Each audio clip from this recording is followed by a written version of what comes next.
All right, Trails Collective World. Ian here for the Trails Collective live round, initially airing October 19th, 2022. Thank you to all of you who may tune into this, whether live. If you are tuning in live, thank you. And feel free to drop any questions or comments into the feed. I believe it's most effective, or will, I think, reach us most effectively in going through the Trails Collective YouTube channel. And then if you are catching this after the fact, feel free to weigh in as well, and we might catch the comments and be able to weigh in. So hopefully I'll make it through this hour and a half. I've been sick all week, and also juggling one kid also sick and home, and trying to make all that work. And I was up most of the night coughing last night, so hopefully we'll keep it. I don't know. We'll make it through this round. But in any case, it'll be another full round. And I am looking forward to catching up with I don't know, it's probably like a dozen or so individuals that will join us from events through the Beast Coast. And we'll catch up with one Florida community and how that's going to go. Just if you are tuning in, just to give you the rundown of how this episode will run.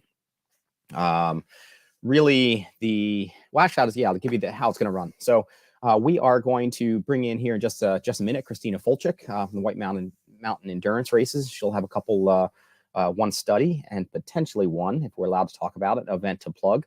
We'll move into the Oil Creek, in this case 100 and 100K in PA, and we'll have Becky Kosek and Katie O'Regan and Lee Arbogast on. And then somewhere around 7:50 or so, we will get into the Cloudsplitter 100, and we'll have Stephen Larick on. Somewhere around 8 o'clock, we will shift to No Business 100 and have Brandon Perry and Jackie Noshay. And then somewhere around 8:15, we'll move on to Paine, trail half run in Hudson Valley of New York. And then we will close out the round tonight somewhere around 8:30, going into roughly 9, and catching up with a few individuals out of the Florida trail scene. And we'll dig into what's going on their end and within their community. So thanks for tuning in. The intention of the Trails Collective to start was try to really give or provide additional connection between any number of individuals and entities that comprise just an amazing community, which is the trail community, whether it be events or retail stores or clubs or individuals or whatever. There's just so many individuals that create a really, I think, rich and vibrant trail scene. And I felt that too often the media was only ever able to focus on a couple high-profile national events, and they national or international, and too often they were either Rockies or Northwest or maybe California-based, and so I just felt like the East Coast or the Beast Coast was too often, I think, shirked in the media. And so it was the intent to really provide a medium, not only to bring us together, but to provide the platform to share voices of people who you might not otherwise hear from, and provide a little bit of exposure to events that may not be on your radar otherwise. Here and there, we've dug into FKTs, made announcements of what events are opening registrations, which are about to close out. And then sometimes episodes are just kind of jacked, or jacked full, rather. And so I don't get into a lot of that. This one included, where we've got at least a dozen or so voices that we're going to bring you this round. And so it'll be a pretty full round. And so I didn't get a chance this week to dig into things like FKTs or what else is shaking out there in the media. So thank you again for being on. I am going to kick it off in terms of voices and bringing in Christina Folcik. Christina, thanks so much for reaching out last week, and then joining us this round. How's it going? It's really well. Actually out in Arizona training for a race, so I'm getting used to the heat and pretty fun. But thanks for having me on the show. Absolutely. Yeah. And so Christina just signed on right before I went live, and it was taking me a minute to register why it was still so light in New Hampshire. Christina is White Mountain Endurance Races. She is, I was going to say, coming at us from Tamworth, New Hampshire. She, in the photos that I caught along the way, is coming off of a pretty good year for Whiteface Mountain Endurance Races. And but then I was catching, there's no way it's still that light in New Hampshire, like anywhere. And so then I noticed a cactus in the background. So let's just start with, dude, yeah, I guess, where are you? And I guess on that note, what race are you training for? So Javelina, and I really don't have a huge time goal. It's just I want to run in a costume and hopefully PR at the 100-mile distance. So White Mountain Endurance has really taken off this year, and we are tired. So we headed out west for a few months to prepare for the race and then kind of regroup and recollect. And we've been working really hard on our races. And that brings me to something I shared with you today. We're so stoked. We literally just got our approval today to host the first mountain 100-mile race in the White Mountains in New Hampshire. It's the Jigger Johnson 100. There'll be a 100-mile option with 104 miles and 32,000 feet of climbing. Goes over a few 4,000 footers. And then we're still keeping the 50-mile and the 100K option, but 50 hours to finish. And it's going to be a beast. It is going to be a beast. I know that you and Ryan's something I think that you together were working on early on. And I know it's really tough to get things off the ground in the White Mountains, right? Let alone putting together such a stretched out event and getting that all synced. So it's awesome that you're able to kind of stick with it and at least pull this off so far. It took over 5 years. And then last year, we Ram and I hosted a race, and then it went really well, and the Forest Service was pretty happy. So it was a trial year to see if they would allow us to do a 100-mile race, and they were psyched. So next year we're definitely going to have that option, and we can't wait to see who finishes. Yeah, right. I mean, there's people on the back end right now, which we'll bring in, and thanks for being on here. Becky and Steven, looking at you in that back end, just ripe candidates for just taking on some new Beast Coast challenges. So 100 miles with 32,000 feet of gain through the whites. I mean, that's just, and that's a whole next level. And is it going to be, what's kind of the general course configuration? Kind of like a point-to-point or loop or out and back, or what are you able to pull off? Well, unfortunately, it has to be an out and back because we are so limited in the White Mountains with where we're allowed to hold permits and host events and aid stations. We had to get creative. So we do have a couple cruise spots, but there really aren't a lot of opportunities for cruise. But what we're going to really push is we want people to adopt an aid station and just have like a bomber aid station for each spot so that the runners can really have a lot to look forward to. We start at Waterville Valley, go over the Osceolas, head across over Hancock Notch, make our way over the moats, and then at South Moat, they'll descend to the trailhead and then turn around and come back. Whereas the 50-mile and 100K get bused to the South Moat trailhead and do the course in reverse, except the 100K people also tag Kerrigan and come back. And we do have Dnf stickers, which were a huge hit this year. So if you don't finish, you get a cool sticker. Ooh, a good thing for the sticker then. I mean, that's man, for that, it's one of those experiences. I would imagine that you're up there. It's just so beautiful and it's such cool terrain that even if you DNF, that's going to be a big bummer, but it's almost one of those like, well, I don't know, not so what, but like, so what? You just covered some amazing territory and just got a pretty amazing experience in.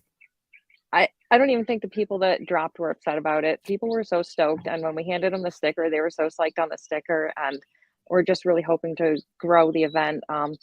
Unfortunately, very limited on the number of people we're allowed to have in the race. So we are going to have a very small field, which keeps the trails really nice. And I think it'll make for a really cool race environment too. What's the projected cap going to be? We're going to have 100 in the 100-miler, and then we can only have 25 in the 50-mile and 25 in the 100K. So definitely, if you want to get in the race, you're probably going to want to register early. And we're going to have some really kick-ass buckles made for the 100-mile finishers. Really psyched on the design process. Cool. And you said target date is August 28th? Or what was it? So the 100-miler is August 18th, and then the 50K and the 100K will start the next day because they have 30 hours to finish. The 100-milers have 50. And when do you think you'll have things at least in place enough to go live with registration? Registration opens November 1st. We are ready to roll. Yeah. Yep. You are. Nice work to you and Ram getting that rolling. All right. So, and then awesome. So we can maybe plug that again. Hopefully that goes off really well in terms of right out of the gate. And then tell us a bit just for a minute or two about the study you're working on and how people can potentially plug into that. So just real quick, I've been coaching runners and I also do life coaching, and I'm noticing a lot of trends with happiness, running, and mental health. So I'm really want to conduct this research project, which I have a Google Doc that so far a bunch of people have filled out, but I want as many people as possible so that I can collect data and see as a coach where the needs are, and then put that together, write something up and share it with other coaches. Because what I'm noticing with these trends is a lot of people get into running for really good reasons. And then all of a sudden, for some reason, the running kind of becomes a little bit dark for a while and people don't find happiness in it, and how to bring people back to that happy point in running. And then there were just really interesting, answers to the questions. Do you run alone? Why do you run alone? Do you race? What has running brought into your life? What has it taken from your life? So it's kind of a fun little survey, and the responses have been very truthful and incredible. So if I could get more people to answer those questions, I'll probably take a few months to put the data together, write something up, and share it with, obviously, with myself, so I can help my clients, but with other coaches so that they can see where that need is to help their clients do their best. Cool. And can that be found like a URL, or is it just, or how do people get to that? Yeah, so it's actually through, I'm gonna have to send you the link because it'd be a weird one to read off to you. Yeah. Can I email that to you and then maybe you can? Yeah, totally. Yeah, if Okay. you send it to me here in the moment, or if you're through the YouTube stream here, you might be able to plug it in the comments, and then I can potentially beam it up there on the screen as well. Yeah, that'd be awesome. Thank you. But if anybody is interested in the study that's listening, feel free to reach out to me in a message after the fact, and I can always get that and either connect you with Christina directly or send you the link to that. Awesome. Thank you. Right on. Well, so that's great with the new kind of life and occupation you're carving out here, that you get some mobility, that you're able to be in Arizona prepping for what is usually, I think, one of the bigger parties of the year at the moment. I cannot wait to see this party. Oh my God, I'm wearing a Borat costume, so it's gonna be a ball. And what are you doing? What distance are you doing? 100-mile, of course. Come on now, I got to do the longest distance. Well, I started to question when you said you're wearing Borat. I was like, wow, are you going Borat and like for 100 miles of Borat? Like, that's a lot of Borat. I'm gonna try, but Rem's got some backups for me. So if that epically fails, then, and there's like, I mean, it is hairy. I glued hair everywhere, but yeah, it'll be funny. I've got other backups just in case. Well, that's good. Yeah. I was actually just making my oldest daughter watch Talladega Nights with me a week or so ago for her first round, and he's a pretty funny individual. Yeah. All right. Well, right on, Christina. I hope you have a good final 10 days? You got a week and a half or something like that? Yeah, the 29th. Yeah. Last 10 days going in, and I hope it's a really just a fun time. And if it happens to go well on the race front, awesome. But hopefully it's just a fun time. It's all about the party. Yeah, right on. All right. Well, thanks for carving a bit of Arizona time out here, and I'll connect with you more later. All right. Thanks so much. Have a great night. Yeah, right on YouTube. Yeah. All right. So we are going to turn toward Pennsylvania with the Oil Creek 100. And let me weave in Lee and Katie and Becky. Right on. All right. Thanks all for being on here. It's good to see you all. So for those who don't know, the Oil Creek 100 is they have 4 distances going out there: 100-mile, 100K, 3. And 50K. Mm-hmm. Oh, and 50K. Oh, they don't have a 50-mile there? No. All right. So 3 races that run in Pennsylvania. They've been, I think, Staple 100 is coming out of PA for a number of years. Was this? He's got what? This is probably his 10th or 11th or 12th year. I think he said it was his 13th year, and it was Tom's last year, Ardeen, and I think Katie Gilbert's last year being the volunteer coordinator. Yeah. So I know there was some talk about whether it would hang in there or not, and I think there was no doubt in my mind that it would. I think it's such a well appreciated community supporting and integrating event that has enough legs at this point that I didn't feel like there's any way that somebody else wouldn't pick that up. So I don't know if there's announcements been made there, but I'm sure it will be just fine. But Staples for sure on the scene for a while now. So to weigh in a bit on Oil Creek, with us this evening or in this round. Becky Kosek, teacher, right? You're a teacher? Yes. Yep. What grade? What do you do? Fourth grade. Fourth grade, fun age. Coming to us from Wellsboro, PA, a stud who's joined us on multiple occasions over the past couple of years, and Becky just keeps crushing it. Though the results are a bit tougher for me to stalk on a strong number of the PA trail races, still using run sign up versus ultra sign up.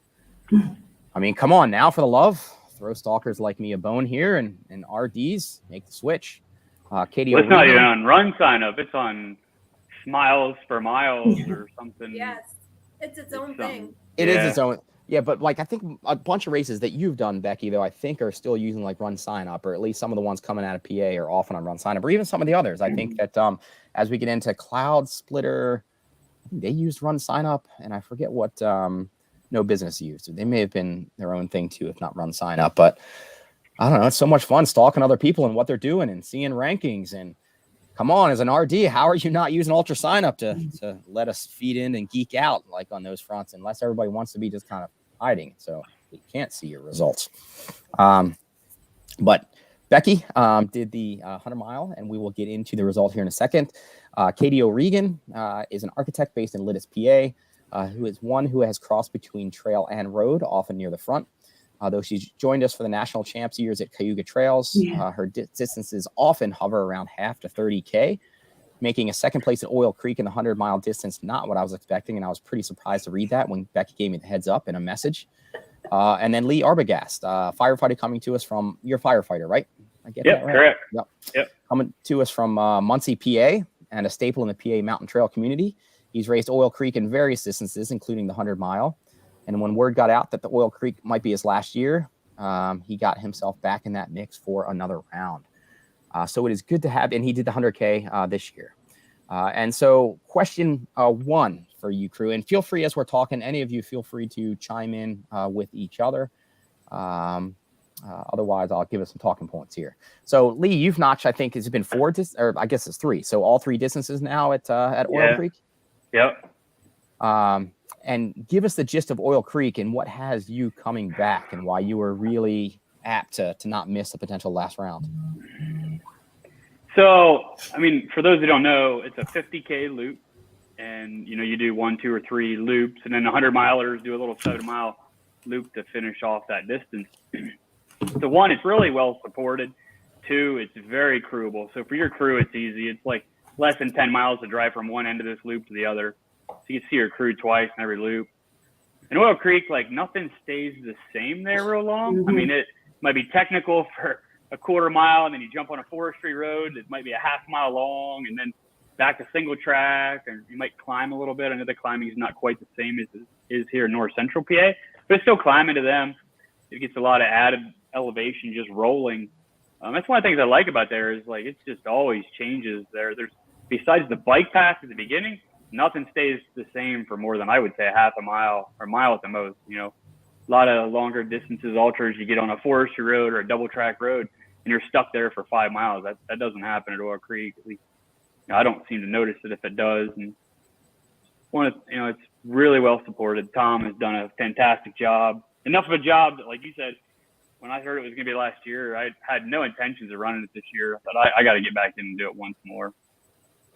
And that's what I like about it. As you're describing the course, it seems like it's part of what makes it so, I don't know, approachable to so many and nice. Yeah. I mean, you can go the distance and bury yourself in just distance, but it's not necessarily going to be, I don't know, speaking of PA and events like an Ironstone where you're just going to be kicking rocks for, I don't know, half the distance or whatever. I mean, it just makes it very approachable and runnable, and it's not the terrain that's kind of defeating you, so to speak. You know, and it's a course that you can do it from either end of the spectrum. I mean, you get like 31 hours, I think, to do the 100K.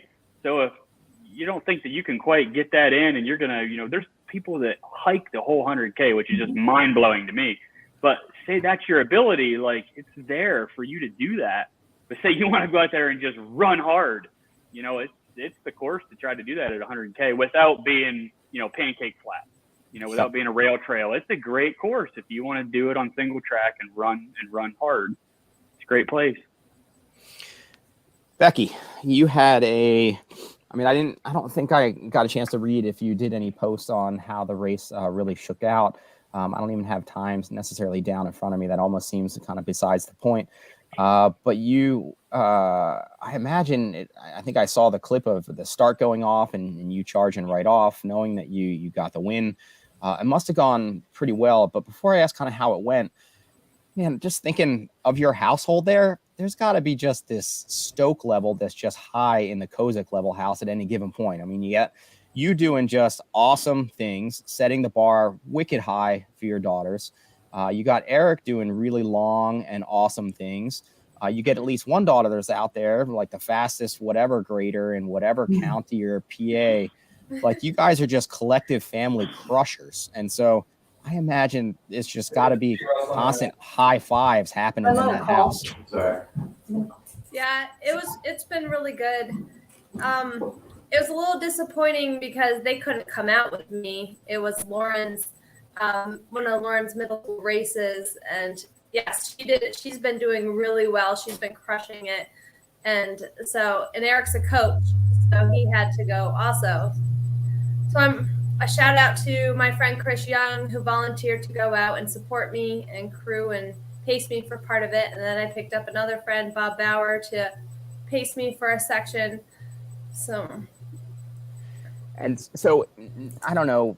So thinking of the 100-mile effort, and maybe it's just because I'm kind of old, and things also, I feel like for me, definitely changed when I became a parent, and now a parent 3 times over. I don't know, at least for me, I got a lot more sentimental, but it also, I think, changed my emotion deck. And particularly when I'm out there on any long efforts, I don't know, like that makes it harder. Like I stop and I'm just like, if the wheels are off, I start questioning things like, what am I doing out here? Like, I could be at home. Like, I want to be spending time with my family or my daughters, or in this case, I'd want to be watching her, charge this race or whatever. Do you feel like you were able to just kind of get in your zone and like, this is where I am, this is what I'm doing, and this, I know they're going to be proud of me, and just do that? Or is that still fairly conflicting out there, particularly at certain times? Not really. Like, we talk a lot about it beforehand, and like I told her, I'd be paying attention to the clock and be cheering for her, and like I'm literally out loud as I'm running. I realize what time it is. I'm like, "Go, Lauren!" And I know, and she said she'd be doing the same thing, even so she'd be running a lot shorter, and she'd be just like, "You just got to keep going." And I was able to actually talk to Eric for a little bit right after I started my 3rd loop. I was really struggling with some, I guess, IT band issues. I'm not like positive on that, and like I talk a lot when I'm running, like literally out loud, and I'll talk to them, and I don't know. I guess it's part of getting me through. All right, so I want to dig into your race, or just hear how it was in just a minute, but I'm going to come back to that. So Katie, also just talking kind of about that emotion, or maybe one of those tangents for you. And we talked a little bit before we went live here on that, it being your first 100-mile. Kind of what's the thought train there? Because this has kind of been out of you had mentioned you had done one FKT of a little over 60 miles in the past, but otherwise this is kind of like out of your prior realm. Completely out of my wheelhouse. And honestly, up until this summer, over and over again, I was a broken record. Like, I'm just not built for ultra running. I have no interest. I'll never do it because I like speed. I still style myself like a 5K runner. But then when you say style, you mean like that's how you perceive yourself, or that's how I perceive myself. Like he wears. That's how I perceive myself, and I still think that's probably one of my strengths, like relative strengths. I'm not like running nasty 5K times, but I can go out and drop a 17 low still if I train, and I really enjoy that. But I just kind of got it in my head this summer after crewing for my boyfriend at Eastern States that I loved being on that side of the experience so much that I wanted to know what it was like to actually compete. And then knowing that, I'm more of a solo runner, I mostly train by myself and I like the shorter stuff. I kind of figured like I was just going to have to suffer through this. And I think Becky can attest to how ugly the final loop was. I had a great first 50K. And, obviously I did try to go slowly, But I think it worked out well because I just anticipated suffering the entire time. So it didn't come as a surprise. It didn't hinder me. I mean, I cried quite a bit on the final loop just because my feet hurt so bad, my knees hurt so bad. But in terms of the level of effort of just grinding, that was really amazing, honestly. And I feel like I'm still kind of processing that race. I had a little bit of like a cry session last night when I was thinking about all the people that supported me, and, you know, my parents came out. I had great crew. So many people I train with were like, "Oh yeah, you got this. You're gonna do great. You're gonna do great." And I was like, I don't actually think I will, but I'm just gonna lean into that. Like, I'm gonna believe these people around me that I will do okay, and I did. So it was an emotional roller coaster, and I'm really glad I picked Oil Creek as my first hundo. You know, because as Lee said, it is a great course. I heard someone call it sneaky difficult. Like, yeah, it's not pancake flat. It's got a decent amount of vert, maybe not as much as some bigger hundreds, but there's a lot of variety. There's some rocks, roots, you get some flat sections. You've got a couple climbs where you're doing like 400 or 500 feet in like less than a mile. And that hurts a little bit, no matter, you know, how early you are in the race. But I really thought the terrain did play to my strengths. The vert didn't really bother me until the final loop, when it was really just the downhills that were getting me. And so for you, you two, did you both know each other? Oh, I'm sorry. Becky, I knew you were going to be out there because I recognized your name from World's End because I was out there crewing as well. And I was like, oh, geez. So my goal was to stay behind you. And obviously I didn't do that. Oh, but I knew you from James Weaver, and he was telling me about how fast you are. And so I was well prepared for you were going to go out fast, and I just have to do me and just run, and we'll just see how the day goes because I know you're fast. Yeah, and I know, you know, a lot of people are probably going to say, oh, she went out too fast, you know, she blew up a race. But honestly, knowing the way I compete, I don't know if I honestly could have executed my first 100 any differently. Not making excuses for bad pacing, but I really think the limiting factor for me was just my feet hurting. I've not been on my feet for that long, ever. I think that's hard. I mean, I've seen you do that it might have been your first 50 mile as well, in terms of just going out at a very comfortable pace and then somewhat imploding. And, you know, I think that day, at least Cayuga, I'm not sure whether you were able to finish on that one. And that may have been, you know, a whole different thing. Yeah. But for you, because you are so quick, particularly in a 100-mile effort, whereas Becky's pretty seasoned with like going long and these hard efforts, I mean, that pace feels relatively pedestrian. So it's honestly, like, how do you rein that in? Painful. When I'm feeling good, it's painful to run.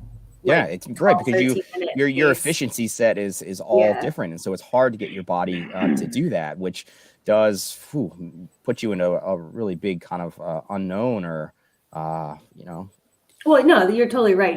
There were so many unknowns, and I just kind of accepted I had to get into it and wade through it just because I did not know what to expect. Yeah. And maybe we'll a few more minutes here on each of your races, how it shook out. Lee, I got a chance to scan your Facebook post on there. It sounds like it was a solid experience, a decent blend of hamburgers, missed trains, and the sweet sound of the Drake oil well is what I picked up. So in terms of how you're sitting and processing, what were some of the highlights for you? And since it seems like some of those things may be also representative of just the event and kind of experience out there. Yeah, well, my initial goal when I thought I was going to get in when I got on the wait list, and it's kind of laughable, but it was to not be beat by Rhoda. And then, seeing the last month of her. That's a good goal. that was out the window. I was done with that goal. But yeah, my goal, honestly, when I went there and I was vocal about this, not cocky, but I was vocal about it. I wanted the wheels to come off the bus. And I remember telling Becky at dinner the night before, like, that was my goal. I wanted to go out hard enough to blow up, and then I wanted to hang on. I mean, that's what I wanted. I wanted to know how hard I could run that 100K this year. And that's what I did. I had a pretty low point in the mid 40s where I was done running. I was quitting running. I was never doing this again, but some food, and seeing some people I know at Petroleum Center helped that a lot. But, yeah, that was my day. I was thankful for the hamburger at the last aid station. I needed that big time. So. And so that sentiment, I'm done, I'm never running again. Such a common thing when you get up in certain periods, often maybe around the 40s, then you'll hit it again, maybe ahead of the 100K point sometimes if you're going the 100 mile. And then again, maybe at like 82, often in the 100-mile distance. But for you, Becky and Katie, did you have did you feel pretty good kind of throughout? And Becky, did you feel pretty strong? Or there for both of you, were there some also similar low points and in kind of the mentality and working through that? I didn't suffer too much from any low points for very long, thankfully. I have in previous races, but for this one, I didn't really. I think, I don't know, going from aid station to aid station is really what gets me through. Yeah, I didn't really have any like emotional or mental low points. Obviously, as just everything hurt pretty badly. But I think I was just so jazzed to be out there, and I really loved starting at 5 a.m. and having 2 hours in the dark and watching the sunrise. And I was mostly by myself for those segments, and it was very meditative. And then again, going into the night, Saturday night, before I picked up Andy to pace me for the final 25, I really enjoyed the solitude of that. So I guess like I was suffering in silence a little bit and enjoying it, but it didn't have any really low points. And I guess I just kind of thought of it as I just had to manage moment after moment after moment and not really, think too far ahead, not get overwhelmed with how many miles I still had to go. And even though I slowed down on the second loop, I did run pretty much through the final big aid station, Petroleum Center, which was like 75-ish. And then the final 25 were really slow. And what were your finish times, Becky and Katie? Give or take. 22:19. Right on. I was like almost 27 on the dot, which tells you a lot since I was in front of her for the first loop. Yeah. For 50 miles. Yeah. And when you passed me, my knees were already starting to hurt. And you're like, are you okay? Because I think at that point, I had turned around to like hike backwards down one of the downhills. You were sideways, and Yeah. I was like, I didn't know if you were hurt. Yeah, And you're like, yep, I'm fine. I'm good. Okay, I'm good. Yeah. It's good to pass somebody on the trail out there who's walking sideways, if not backward, and feel like, yeah, I'm good. Like this, I'm good now. Yeah. Well, that's awesome, Becky. 22 hours. That is sending it. And I don't know, getting you in. So what? You finished around 3 a.m. there. So that's just getting into that really typically weird, fuzzy brain fog window. So that's a good time to be finishing. Well done on that. Thanks. Yeah. Then you can actually maybe pass out and fall asleep and actually get some sleep that night. That's awesome. And then Katie, for 7 a.m. finish, or 27-hour finish for you, then getting in around 8 a.m. So you did get to get into that fuzzy brain fog window and then see sunrise through. And I know sunrise for a lot of 100-mile efforts, and Lee, you've been there as well, can be just kind of this soul emotional kind of recharge. So hopefully it was just kind of a pretty beautiful last hour or two in that regard. It was. Yeah. I mean, I would have liked to finish faster, but having a little bit of daylight to finish was nice.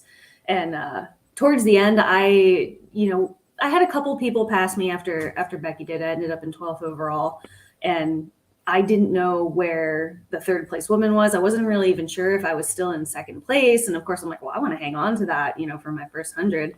And with about a mile to go, I saw two figures coming up the bike path behind me.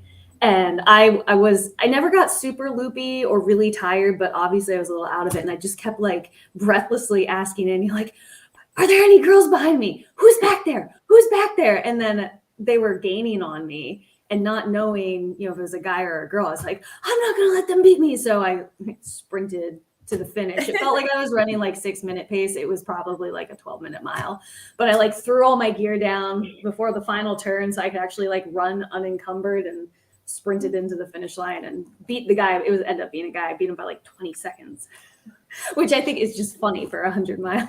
It's good. It was coming in hot at 11:30 pace. Yeah, exactly. Threw down. Right on. Well, great job to Olive, what do you have? I know it's kind of getting late in the season. We got a couple months here. Anything on deck for any of you, or did that kind of cap it event wise? I have a beer mile on Saturday. Beer mile. That's good. Good recovery there. Where's that going down? Is it at home? Yes, it's our running club. Now, running club, is that Idiot Runner or is that a different running club? No, Tioga Running Club. Tioga Running Club. And a going down on a track, or where are you doing it?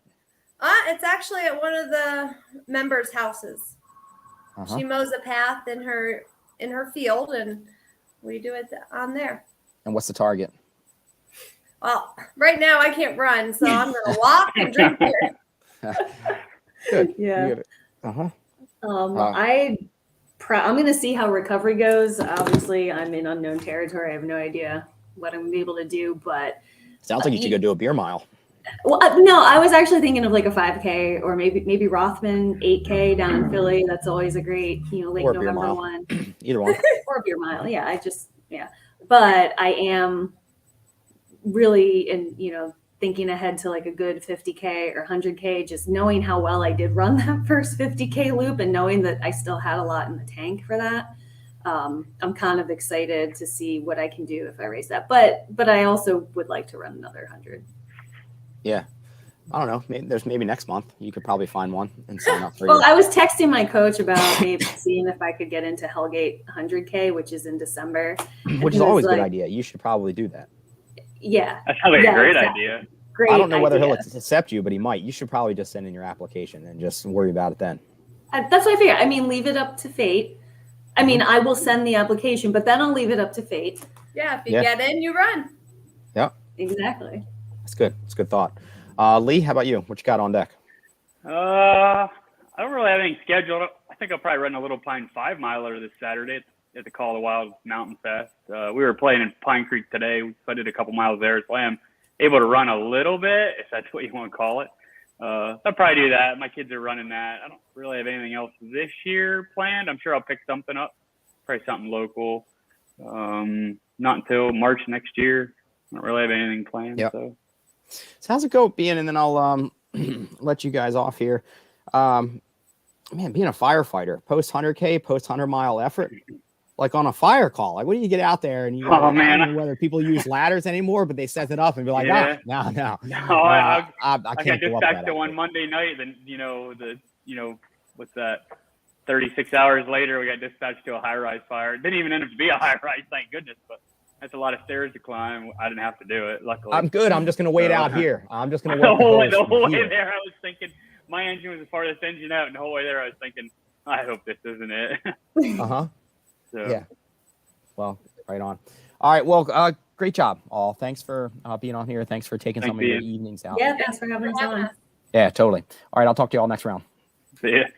All right. All right. So we are going to weave into Cloudsplitter 100. Where we're going next. Stephen Larick, bringing you on. And I see you on the back end there as well with a few of you. But Brandon, you have not done Cloudsplitter, have you? Thumbs up or thumbs down?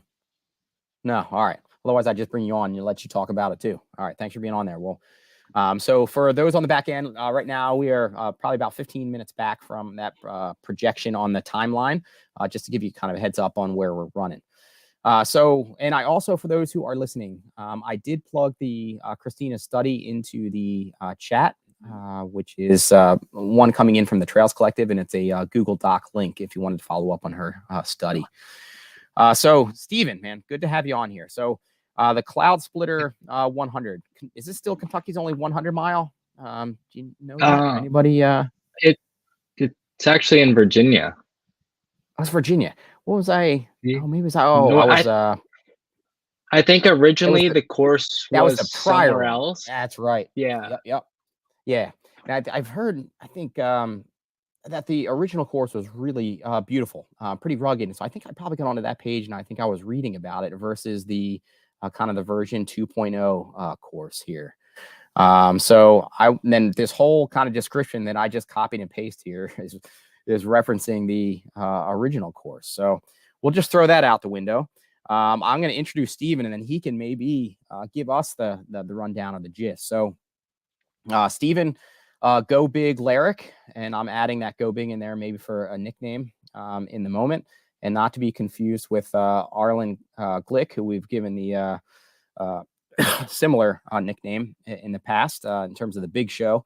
He's coming at us from Landenberg, PA, and I'm giving him the Goes Big nickname because I'm still pretty, I think, amazed at Steven's ability toward vertical displacement and big air flipping on the skis, which is still just kind of like a little mind-boggling when I see images or maybe video of you doing that. So we're going Go Big on this one. And now extending further into endurance, he's had a big year of just that, picking off the Punt 50K, Heiner 50K, MMT 100, World's End, and I'm going to ask about that carnage here later as well, Whiteface, and now Cloudsplitter. So, dude, that's a big year. Almost as big as Brandon, who we'll have on next, which had a similar, I think, year of seemingly like an event per month here. Dude, that's a lot. So what put a Cloudsplitter on the radar and as a focal race? And since my what I was going to describe the race as was just outdated, tell us a bit about Cloudsplitter and what brought you down there. Well, originally I was gonna run Eastern States again, which is like my birthday race, but got injured in like my peak week in training. So I didn't want to end the year just one buckle from MMT, but after World's End and getting injured for Eastern States, I was kind of a little burnout on racing and didn't like was just going up to New England and running around the Whites or the Adirondacks. So I couldn't find her, I kept like trying to find a race that I wanted to do and kept circling back to Cloudsplitter, and being that I wanted a harder 100 to do. So yeah, eventually just signed up. I think 2 weeks prior to the race or something like that too. So it's pretty last minute. No time like the present in terms of being 2 weeks out, but I guess that's the benefit of you having such consistent fitness at that point in terms of the events you were doing and then going and playing in the mountains that you were. I mean, I guess it gives you the capacity to jump into some pretty long, burly efforts. But with you mentioning a harder effort, I mean, MMT is pretty solid. So having done them both now, I mean, how would you pit those two? Just an example, I think MMT has decent roots here. A lot of people know of it. A lot of people know of the difficulty. I guess, how would you now compare those two since they're both pretty fresh in your mind at this point? Well, I don't think it's really fair to compare race to race because with like with MMT this year is pretty wet, and the wetness along with all the rocks became pretty brutal on the feet versus Cloudsplitter was dry this year, but I could see with the amount of river crossings there were, if it was wet, it would probably be a worse situation than, or not, that's the wrong choice of words, but be rough on the feet there if it was a wet year at Cloudsplitter. And I didn't go into MMT with I want to give this my best effort because at the time my main goal and focus was the Pennsylvania Triple Crown. And yeah, that didn't go as planned. So I kind of went into Cloudsplitter pretty hungry to give it a good rib. Yeah. And I guess that hunger paid off in terms of the effort. So just before I ask you maybe about that effort, so can you give us the general rundown of the course in terms of like format and metrics, at least for the 100-mile distance? Well, so for my watch tends to short me a little bit. I mean, I don't know what's the right number. My watch ended up just being 96 miles and 17,500 feet of elevation gain. I saw a little bit more on other people's watches, but that's what I had for it. I know the course is advertised as like 24,000 feet of gain or something like that, but it didn't have that much. No, and that was something when I was putting together the ranking of trail races, which I have on the Trails Collective website, and the feature article one, Cloudsplitter was one that did jump out at me as one that just didn't come up as listed. And I traced it back to the mapping software that they were choosing to use is just one that kind of overblows elevation metrics. So it wasn't it. But you can check that out in terms of those who might be interested in terms of the metrics. And actually, I'm going there right now just out of curiosity. So where I had Cloudsplitter in running it, the actual course track through 3 mapping software programs, I had it come out to actually 100.4 miles and 20,700 feet of gain. So somewhere in that metric, and in case that potentially would still hold with your watch being short there, Steve. And so a pretty awesome effort. And so how'd the race go for you? Were you out from the get-go? Did some lead changes happen? Did you know who you were running after, or how did it shake out? Well, there was 4 different races that all went off at the same time, and I ran the first mile way faster than I probably should have, but that's kind of what we all do in hundreds, I guess. But yeah, it was easy. It's kind of hard to figure out who's who in the beginning. Who's in what race, and so. But it also made it being very sociable, having those, because the course is all overlapping. You got to see so many people you wouldn't normally see, being out and back, and so that made it fun. Yeah, which is cool, right? I know some people, I think it's fun in terms of point-to-point courses or loops or something like that in terms of just the adventure. But for a lot of us out there, I think we also really appreciate the social angle. And if we're competing, it's kind of good to see where people are at. So I think in some cases, those out and backs or whatever really kind of play into that. So did you feel like you were, at some point, did you know where you were in terms of the 100-mile field, or anybody around you or that you were aware of? Yeah, the first turnaround and the 1 and 2 where they came right back, and I thought the aid station was way off, but it was right there, and I wasn't more than a couple hundred yards behind them. And then I think around the 50K mark, I moved into first, and I chatted with I think his name is Dave. Yeah, chatted with him for quite some time before eventually I didn't hear any leaves behind me anymore. Right on. I ran scared the whole time, thinking that they were on my heels. But and did well, actually, let's plug in. There's a few questions, and Vermont Rider, maybe the hashtag here, Steven, but he was on early, so he or she were on earlier. So thanks for being on here. So we'll roll into those questions. Did you eat Wheaties before the race? Number 1. No, I didn't eat Wheaties. The only thing I tried not to put too much food in me, like late night or the morning of a race, because I don't want to have to use, go to the bathroom, just to save. So the only thing I ate before the race was a Nature Valley bar, the Honey and Oats. They're good. That's a good choice on the Nature Valley. And are your Run PA socks the lucky ones? Did you rock those? Yeah, they work for me. I really love the sock. I was able to keep the same pair of socks for all 100 miles. Attaboy. Same single pair of socks, didn't change them out? Nope. Yeah, same socks, same shoes. Nice work. And there were some creek crossings or river crossings in there, or? There was a couple times like I slipped, because it's very like some of the rocks had moved, slip, fall in, but for the most part, because being dry lately, I mean, if it was wet, there would have been like 50 creek crossings, but because being dry, you're able to skip across the rocks. And got it. I was going to be even more impressed if you were just had a bunch of those in there and you still just rock the same socks kind of throughout. So nice work. So how did it shake out? So did it from there, 50K, you took over the lead, would go pretty smooth from there? Any kind of highs and lows that really are kind of jumping out at you the moment in terms of the experience? I mean, there were a fair amount of lows, but for the most part, it was like honestly the run I've dreamed about doing for so long. Where we all dream about it as runners, like it going perfectly. I mean, sure, there's some down parts, but we were able to put the wheels back on and keep going. I kind of entered Eddie Pantoja's motto, just like that never stop. That no matter how bad it was going to get, I was going to just keep going. Yeah, right on. And you did just that. So that was a pretty awesome effort. And then what was your win time? 21:18:47. And I went out with the goal of breaking 24 hours. So, and I figured it would take my best day in the whole world to come 24. So, yeah, we're real happy with it. That's awesome.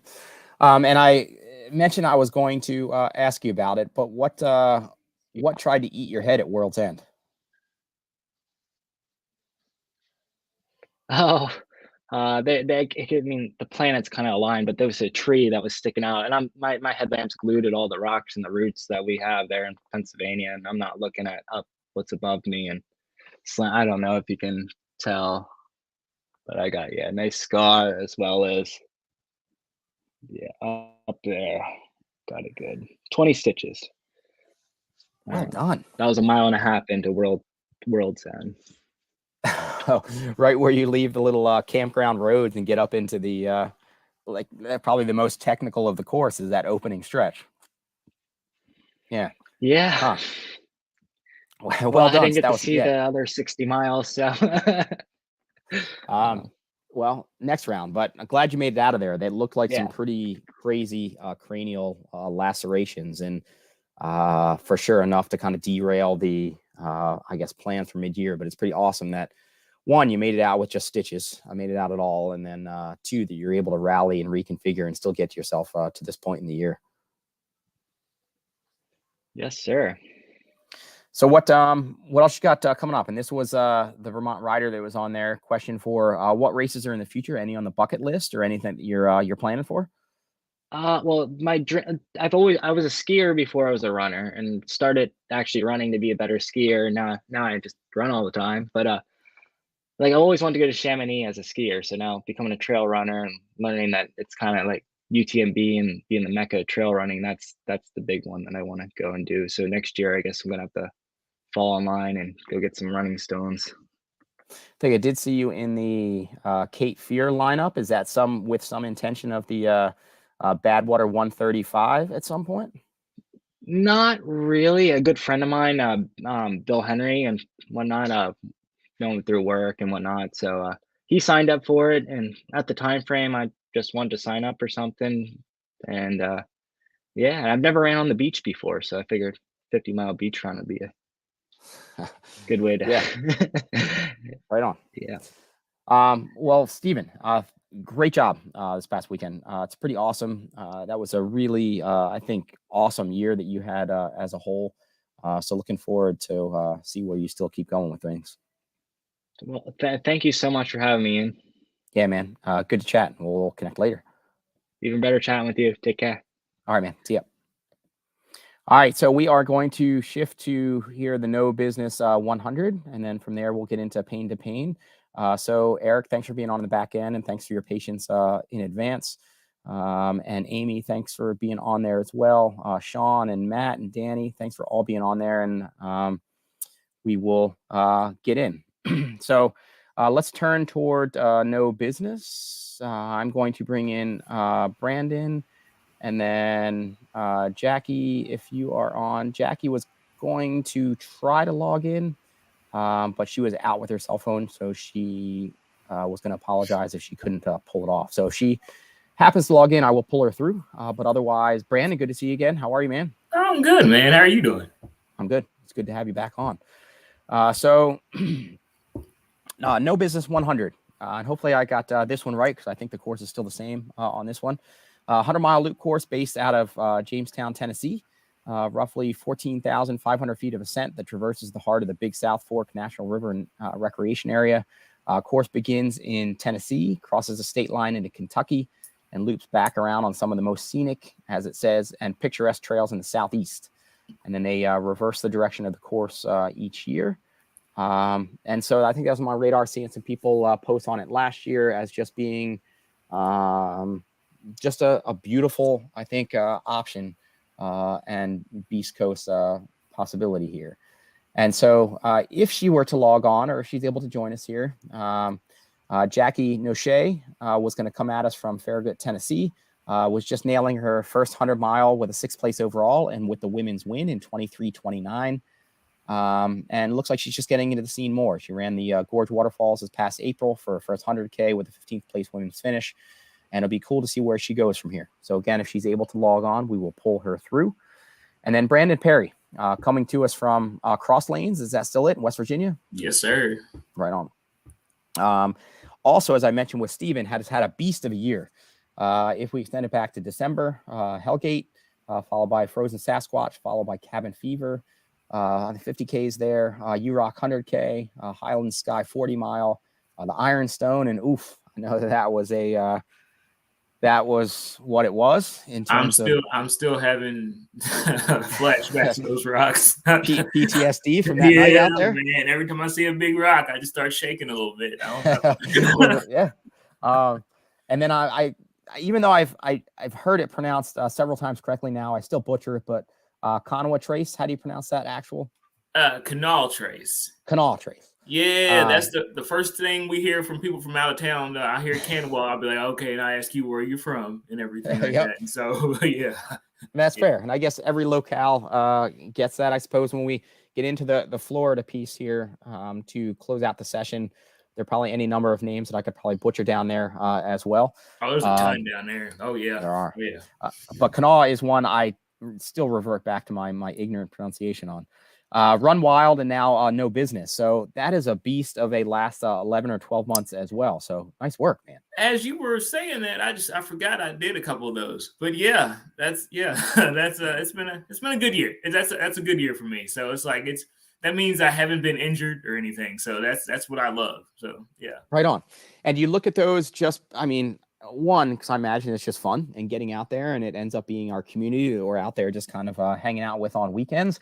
But also just doing an event, an adult ultra with that regularity. I mean, it's keeping you in kind of perpetually decent shape to be able to just not worry about having to get in some long run. I mean, you can just do it by eventing, I guess. Why build up when you can just stay in that middle and then ramp up when you have to, and then come back and kind of settle in that middle. And I've been trying to be a little more vigilant with the recovery process, trying to be a little smarter with certain things so I can keep doing at this out because I like the rate that I do these things. And so I try to be, it's the difference in training and trying to toe that line, but also trying to stay smart at the same time. So, yeah. And so with you used to, well, at this point, enough long ones under your belt. Are you doing the 50Ks with intensity? Like, did you come into this because it was such a full year this past year? Did you come in with like 2 A races per se, or no business? Focus? No business was my A race. Ironstone was a race, and then it just became a experience, as we talked about before. So I think I had about 3 A races because U-Rock earlier this year was also one as well. I would love to say that Hellgate is going to be another one, but I got my first rejection letter from that last week. So, oh really? Oh yeah. It's fun. It's fun. It's always. I was on my way to No Business, feeling good. Get an email saying I didn't get in. So we'll find out next week if I fully didn't get in or I got in. So we'll see.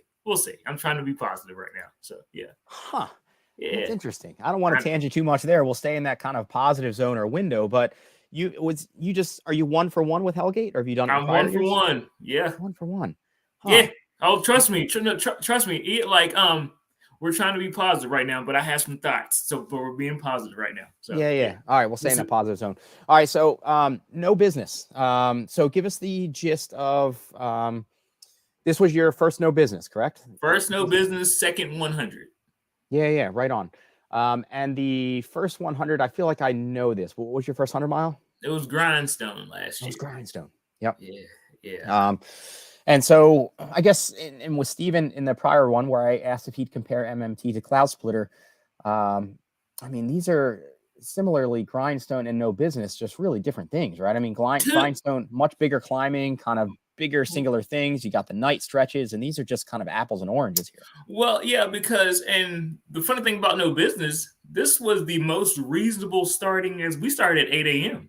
And it, that's a 50K start, or 7 8 a.m. is your 50K, 50 mile. We started at 8 a.m. and which was fine, but Grindstone, we started at 6 p.m. So it was totally different. But we started right at 8. We had perfect weather. We last week we had it was about 48 at the start. I think it cracked maybe 64 or 65 degrees in the day. And then at night, it got back down to, I want to say, mid to low 40s, which is perfect. Nice. No, Yeah, dude, that's awesome as long as you're moving. For sure. Yeah. But that's what. Go ahead. I would, those two, that's literally apples, because for me, I prefer the grindstone, the climbs and everything like that. I prefer to sit on a climb for hours and everything like that. But this was a good change of pace because it was a lot of runnable until it wasn't. But we can get into that here in a little bit. But yeah. So, and that's it's also funny, man. Just kind of that it's amazing, I guess, how broad the trail community is in terms of the diversity of courses, communities, experiences. But just, again, knowing that as an example, Shawn and Dani and Amy are on the back end, they're going to weigh in from the Florida scene. It's just funny to hear you comment on, and I would agree, I think, and you would rather climb for hours. And I think going like just Hellgate last year, right? I mean, you got that like an 8-mile ascent, like out of the gate. And then we're going to turn to Florida where, man, I don't know how you get like an 8-mile ascent.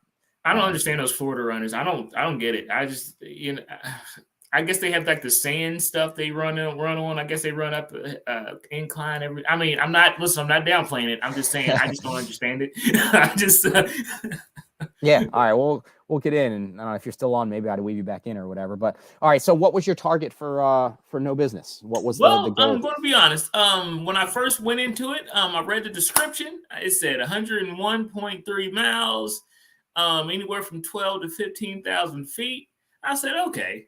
I said, let's say 22 hours here. But then I go look at the times, and I don't know if you've seen the times.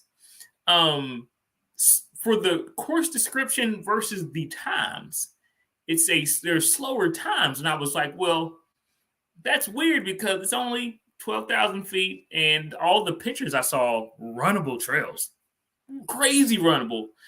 And the first 40 to 50 miles, Ian, it was like suspiciously type of, I didn't have to look down hardly at all. I was kind of like, okay. And I knew I was running with a buddy, and I was like, well, this is going to end soon. I don't know how it's going to end, but and my motto for these runs is enjoy it until you can't and everything like that. And I found out around mile 50, the can't part of the part of it and everything. And so A goal was 22, B goal was 24. So as I'm running, these goals are quickly going out the window. I'm saying, well, okay, and everything. And so I finished in 26:24, which, it's fine and everything. And I'm happy with it and everything like that. But that was the C goal. I will kindly admit my C goal is always get home. And we were at get home mode. And so, yeah. All right. So, and granted that it'll change every other year. So the first 50 was very runnable. And then, so what does it turn into? Because you've experienced quite a bit of different varied terrain at this point too. What are you comparing it to? It does. We'll run on, I put it on my Facebook post. I described it as like punches and bunches, as in we had a couple grindstone like climbs, but it didn't hit till after mile 50. And everything like that. And when it was turning at nighttime and all that type of stuff. And so nighttime, it was getting a little colder, naturally moving a little slower, naturally getting to these climbs. And on paper, like I said, I love to climb, but I was like, wow, this is a wonderful time for all this to hit right now and everything like that. And so I was still moving well and everything like that. And I've heard that the clockwise version, we ran counter, the clockwise version, apparently from the people that I have ran with, I told that's the easier way of doing it and everything. And so that's a great business model because we got to come back and do it. I was going to say, that's got to be how you as a race director, you just got to clap to that because that's awesome and everything like that. Like you got to come back and do it twice to get you get a double buckle, I guess, as well too for that. And so, but it was really runnable. You rolled a bunch, but I tell you what added up, and I didn't realize it till halfway in. It was like you would put a treadmill anywhere from 3 to 5% on the first, and it's easy running, but it added up over time. I just found out and everything like that, like easy flowing. like I said, it wasn't a lot of technical. We got to see, it was beautiful. The arches, rock arches. I have never been under so many beautiful rock arches and everything like that. And so it was a beautiful course, especially while the sun was up, because we had a perfect day. Perfect day. Right on.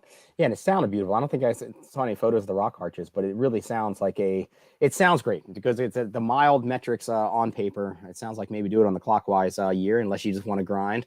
But a very runnable course, runnable metrics, and it'd be cool to see some of those photos because it does look beautiful. Right on. And so even though it's a seagull, hopefully you're pretty pumped on getting it in. Pretty happy with the effort. You looked pretty stoked in your finish line photo. Yeah, well, this was pretty cool for me. I had a goal. I wanted to do this without a crew or a pacer and everything, and so because I've done several races, and I think GDR a couple of years ago I did that. I think that was my furthest without a crew, and so Grindstone last year I had the perfect crew. I had Bob Luther as my crew, and then Holly Ann and Caleb Bowen as my pacers. Doesn't get better than that, and so. This year, I said I wanted to do something. I said, I think I can do this on my own. I think I can and everything. I knew, and I know it's done before. So I know I'm not doing anything special, but I knew it would be out of my comfort zone and everything like that. I knew past mile 70, 80 at night when I'm going to an aid station, having nobody tell me, hey, Brandon, get up. And so so I learned a little bit more about myself this past weekend, which was fun. So I'm not disappointed at all. Seagull, but I'm not disappointed at all.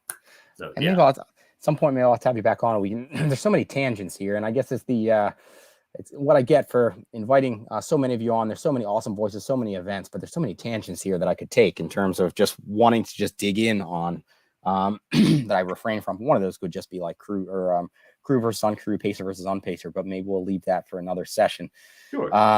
But right on, man. I'm glad you've had a great year. So if it's not Hellgate, anything else that's on deck? Oh, man. I'm still trying to pick.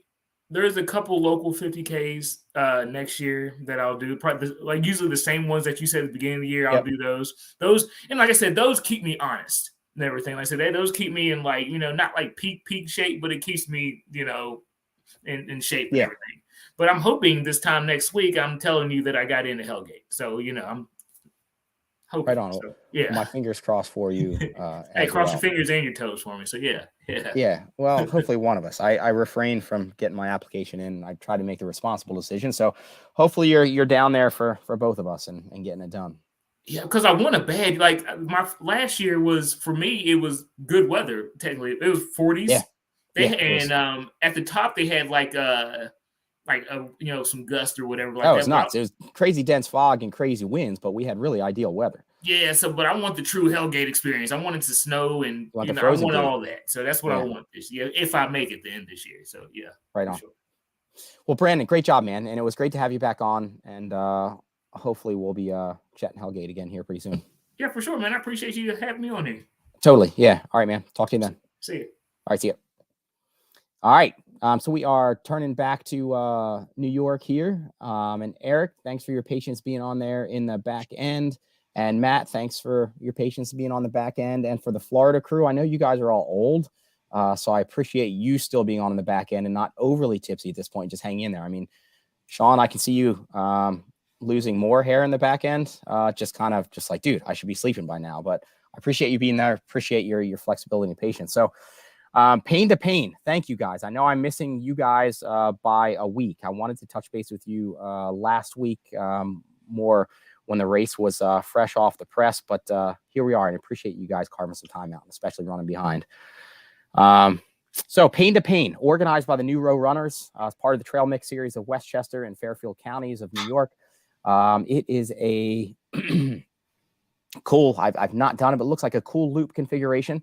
It's one of the largest trail runs in our region in terms of number of entrants. They typically register around 1,000. This year they had 605 finishers. The course mentioned appears to make a pretty sweet rolling loop in connecting greenways around New Rochelle. And I'll probably butcher the pronunciation in this moment, but Mamaroneck, and then you guys can correct me on that one. Sorry about that. And it looked pretty sweet. And course records prior 117 by Patrick Dooley in 2019, and Shelby Goose in 2018 in 128. And then this year, that was upset a bit. New course record of Matt Baffuto in 115, and Joelle Reeves narrowly missed it by a scant 30 seconds in her 129 women's win. So Matt joining us. Pleasantville, is that where you're coming in from? I'm coming in from New York City. New York City. I used to live in Pleasantville. Yeah. Okay. And you were, if I tried to do my sufficient stalking or digging in, you're a mid-15s 5K, mid-31s 10K guy, ran for Marist. Fresh out, looks like you graduated maybe like 2017 or 18 or something like that? 2019. 2019. So still pretty young. And looking at a bit of affinity towards trail. Also trying to do my Facebook stalking here. Decent appreciation of good shoes. Also in the Mad River, circa 2019. I like your choice for a versatile shoe. And now back-to-back wins at Paine to Paine, in addition to the Castle to River half win and the May Apple 4th place there. So nice work, man. Thanks. Yeah. Yeah. And then no, Eric, it's fun. Yeah, have it. Sorry, I didn't mean to interrupt you. Oh, no. Yeah, it's after I graduated from college, I started transitioning more to the trail side of things, trying to get off the road as much as possible. So maybe we can get into how that's going with transitioning then down to New York and where you're based, because I'll also introduce Eric. And Eric, are you also New York City based? I'm in New Rochelle. You're in New Rochelle. Trails that the race is on that's where I go on a daily basis. Yeah, right on. Okay. Yeah. So half a mile from the start and the finish. That's awesome. So he is the RD of Paine to Paine, and at least there might be more out there, but it looks like you have more of a road background on the running side with a couple. You had a Paine to Paine and a Leatherman's Loop maybe finish. Yeah. Actually, Paine to Paine, when I put it together, I had actually never run a trail race in my life. And it was the first trail race that I ran when I put it together in 2008, linked together 5 different parks. And so I was just kind of reinventing the wheel, saying, all right, what's going to work, and flagging the course and trying to figure things out, because we go through suburban areas. There are road crossings, and working with 4 different police departments to get intersections covered. And it was the first trail race I ever ran. So was this your baby? Did you found? I mean, it goes back like 16 years or something like that. Or so was your I moved here in '99, and I was looking for places to run, and I took out the old Hagstrom map, the paper atlases that we used to use, and I saw all these parks that were right next to each other, but they weren't formally linked up in any way. And I started running them in pieces, and there were no trail maps of any kind. And I would get lost. I would drive to certain sections so I could run them and get lost with fresh legs. And then one day I figured it all out, and I grabbed a water bottle and I ran the whole loop. And I said, this is awesome. And if we could just get these 2 parks that were right next to each other linked up together, I said, this would be a great race. And so it took 6 years of working with local officials before they finally built a connection between these 2 critical parks. And as soon as it was done, I kept telling them, if you build this, they will run.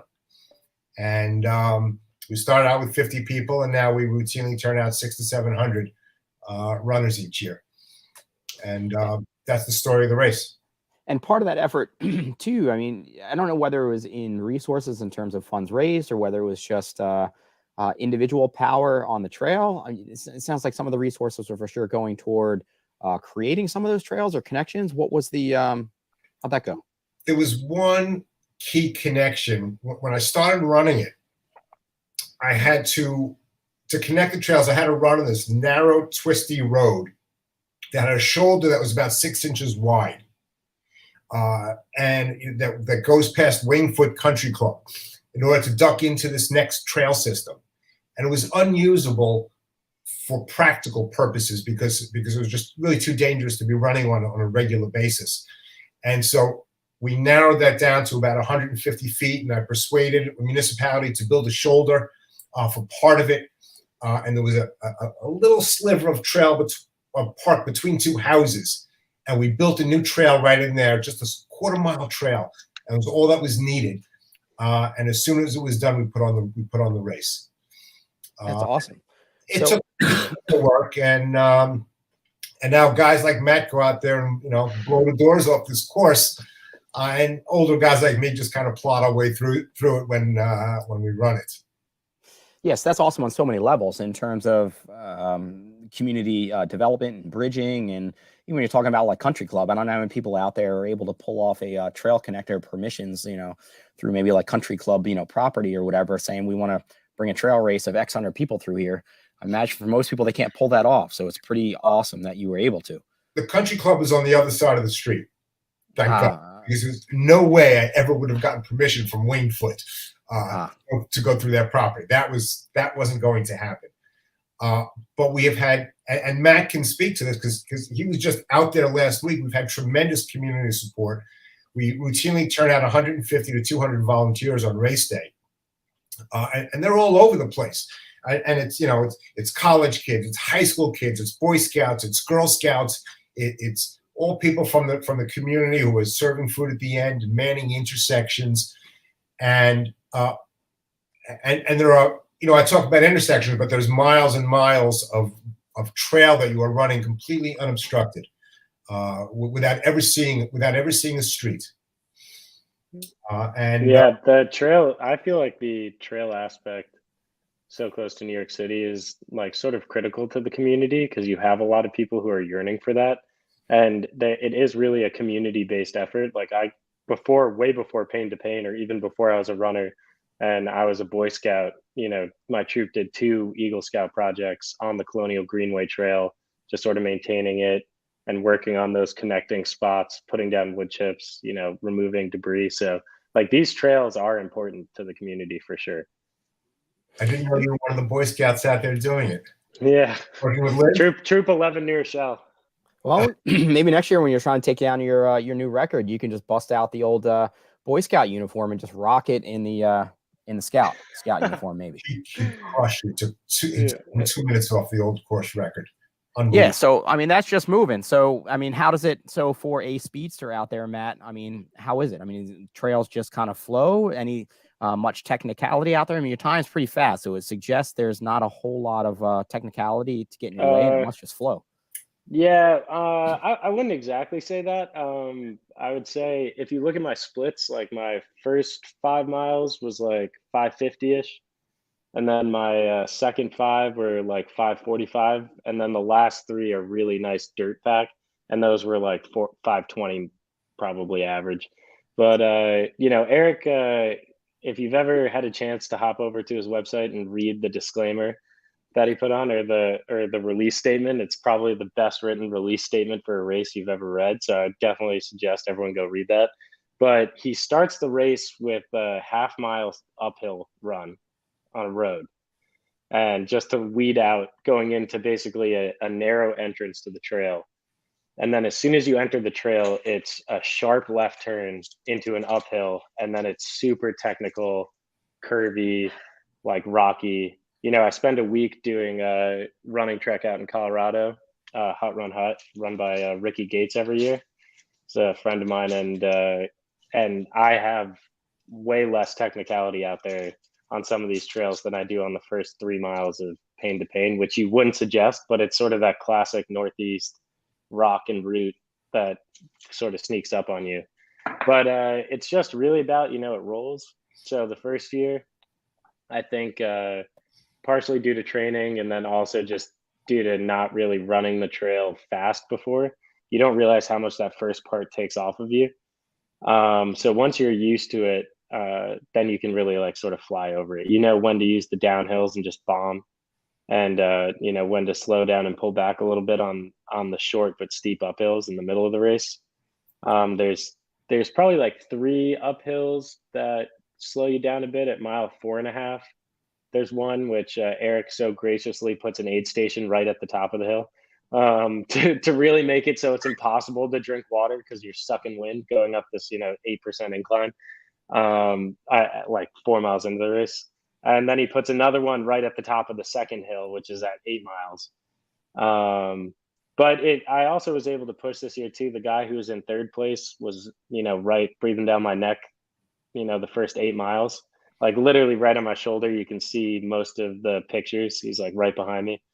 But surprisingly, it was, we got off all the technical parts and we passed that aid station and we are at one of the road crossings. And as soon as we cross the road, we go onto this really nice dirt single track that runs along the highway, which is hilarious to say. And it's on that, out of the blue, he sort of like rolled his ankle. Still posted a fast time, like killed it. But, it just goes to show you, like, it's not just this smooth Jeep road, pack that you're expecting. Like there's more to it than you'd expect for 20 minutes outside a New York City trail run. And I guess it has to be, right? Because anything that resembled a Jeep road over the last 100 years probably has a full-on condominium on it if it was actually Jeep road. So, I mean, I guess you are going to be bobbing and weaving. And but what an awesome resource for the community to have. And it has always surprised me. I mentioned along the way, it always baffled me when New York City would turn up as one of the biggest trail towns, so to speak, in the country. And I was just like, what?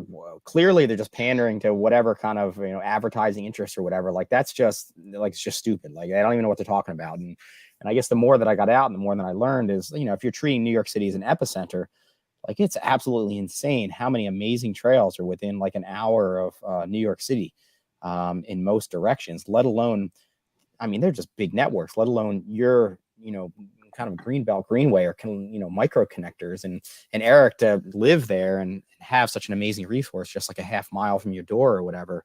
Yeah, I mean, that's kind of a lifeline. I mean, two years ago, I did like you wouldn't even expect it, but the Old Croton Aqueduct Trail runs from Croton, New York, straight into the city. Is a 42 miler that I did. And, basically up until, the first 50K of that, you're on trail. Like, you're running on this like beautiful, like negative 0.25% grade, trail run basically until you hit the Bronx. And then that's brutal. The last like 10 miles on going from trail to concrete at the end of a 42-mile run. But, the trails are there if you look for them. And actually just this morning, my good friend Nick was texting me. He's like, "Hey, I have this idea. Like, I don't think it would be that bad if we ran, every sort of like trail and road in Central Park. Like, it can't be that long, right?" So he didn't Google it though. So then I just typed in how many miles of trail are there in Central Park, and it's 58. So you're like, you wouldn't expect it, but then it's like, this might take us a little longer than we thought at the beginning. And it's so wonderful. Probably most times that I'm down there for any length of time, I'll go run the trails, excuse me, in Central Park. And again, such an amazing resource. And so much more than you think is there until you really start kind of delving in and taking those tangents and just seeing where they go. It's pretty awesome. Those are the first trails that I ever ran when I was living in the city before I came up to New Rochelle. I went to Central Park, ran countless loops around the, doing a 6-mile loop around the park. And finally I decided to go in, inside and do some of the trails, and I was like, there's some good stuff in here. There really is. There's some versatility and some technicality and a little bit of incline. So awesome. Well, Eric, you created an amazing thing. Again, I've not yet gotten down there. Maybe one of these years I can get down to join you as well. It would be a lot of fun. Nice work bringing it to life, not just as an event, but I don't know, creating the connections at all for so many to enjoy. And I'm glad it's really worked. And that the events that are in the series, whether you or Leatherman's, that are just so, I guess, well attended and embraced. And for still people have been around a while, for decades now, but also young studs like Matt kind of coming up and through. It's pretty awesome. Yes. Well, nice work. And Matt, congrats. I'll try to pull you out if I can to some of my races at some point as well. Since some are your relative neck of the woods, it would be good to have you. And Eric, hopefully we can connect more as well. Yeah, I'd love to. All right. Thanks, guys. Thanks for being patient on time. Okay. Yeah. Thanks, man. All right. See you guys. All right. So the Florida crew, thank you for your patience as well. We are going to weave in Amy and Shawn and Dani. Awesome to have you all on. How's it going? Nice background. Good. That's Yeah, good are to you guys basically in the same location? Just for two of you, same location, just two No, rooms rocking yeah, there? we are. Yeah, we are. Can you guys hear me? Well played. JD and Amy are. I'm up in NC at the moment. So Yeah. Yeah. Well, Dani, it looks like you're on stage there or something. Yes. It does look like that. Great. Dani, coming into from the theater district here tonight. Yeah. So it's good to have you guys. And sorry for pushing back, and sorry my voice is going. I'm been sick all week, and hopefully it'll get through this this interview, but it is for sure going here. So Shawn, good to have the connections here made. For those just tuning in, Shawn Lindsday is my cousin. So to say I've known him for a little while. But what I also got to, I think, see was you coming at it and going from just kind of a recreational, doing a few miles here and there, road runner, to finding your way into this trail community down in Florida. That really just was kind of a sea change, at least from my vantage point, in how much you, I think, were inspired by or enjoying or motivated by the community. And so while you've had planted the seed to really dig in and follow some of the adventures, particularly doing the Florida Trail for Amy and Dani, just as much of my hook was having them on to talk about just, I guess, how much of an important, I guess, an important factor they are in other people's lives, how much they're able to make changes and the impact of that for people in various trail communities and to dig in Florida here. So it is, I thank you for, I guess, making me a part of this in that regard. So Dani, sounds like you were a college soccer player. Is that historically? Shawn, give me some of that beta. Yeah, where'd you hear that? I don't know. Up here, I don't know. My daughter mentioned it to me. She was like, I don't know, Dani. Oh, wasn't she a soccer player? And I was like, she was a stud. Yeah. Yeah, I'm a runner, former soccer player, and now there's time to run and not chase the ball anymore. So yeah, I played UCF. Shawn lives right near there, and graduated in '94. Had a nice career growing up, and gave me the opportunity for an education and fitness. So, but now I just run. Right on. And you run, but with a background in soccer, I'm assuming that your coordination is light years ahead of mine and Shawn's and maybe Amy's in terms of foot coordination. So at least you've got that going. Doesn't help trails. I prefer the road. Actually, I might be on the wrong show here, but I do a lot of trail. But yeah, the skills with my feet don't help the tripping episodes. Mm-hmm. All right. Well, I'm not sure about that because that just my theory is just out the window there. So yeah, for sure. Right. Well, whatever. I mean, maybe it's the All right, moving on. Amy, and so the two of you founded the Oviedo. Yeah. I think Oviedo sounds kind of sexier. So if we could just from here on out go with Oviedo, I'd appreciate it just because it sounds cooler. Oviedo.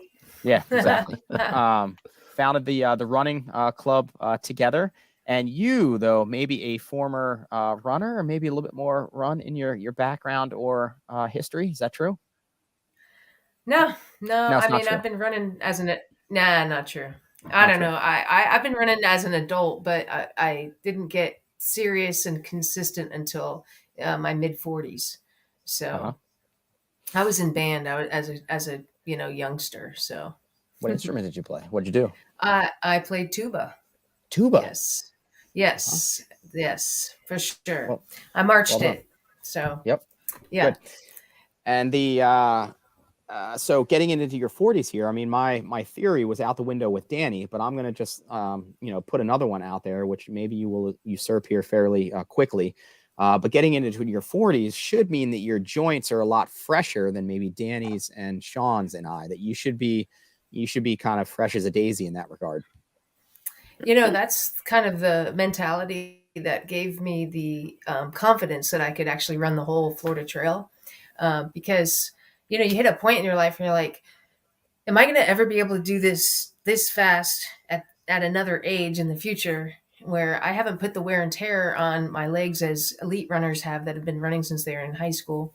And I just thought, well, the time is now, because I don't have that wear and tear, and it's going to be a sacrifice. So if I do 1,200 miles, and as long as it takes me to get done without stopping, then, you know, that's the sacrifice of getting that done. But what's going to hurt afterwards? So I can say now, 6 months after finishing, I'm almost fully recovered, and I'm really ready to sign up for the next big ultra, which could be one of your races, but you know, if Shawn has his way. Well, we're trying, Ian. We're trying. Thanks, I appreciate it. Shawn and Shawn's family has been, thankfully, his dad and mom were very much parts of at least one of my races, if not a couple, for years. So even if Shawn's not been able to make it, his clan has been well represented. That's great. So for the Florida Trail, we can get into that here in a second, but from me all the way up here in New York, when I think of my time in Florida, which has, I think, usually been around either hanging out at our grandfather's work associated coastal place when we were just youth playing on the sand. Running wouldn't have been on my radar. And then since then, I think I've just gone down with kids for Disney, which is an unfortunate thing, right? So I'm thinking now Florida. Yeah. Now I've been to Florida, and I remember that it's just all paved paths around that Disney place. And so when you say you did the Florida Trail, which is like 11 or 1,200 miles, I'm thinking, well, I thought there was about 30 miles worth of trail in Florida, and 1,200 is a lot longer than that. So tell me about the Florida Trail scene holistically in terms of Florida. You got like different pockets or regions, or tell me a bit about it.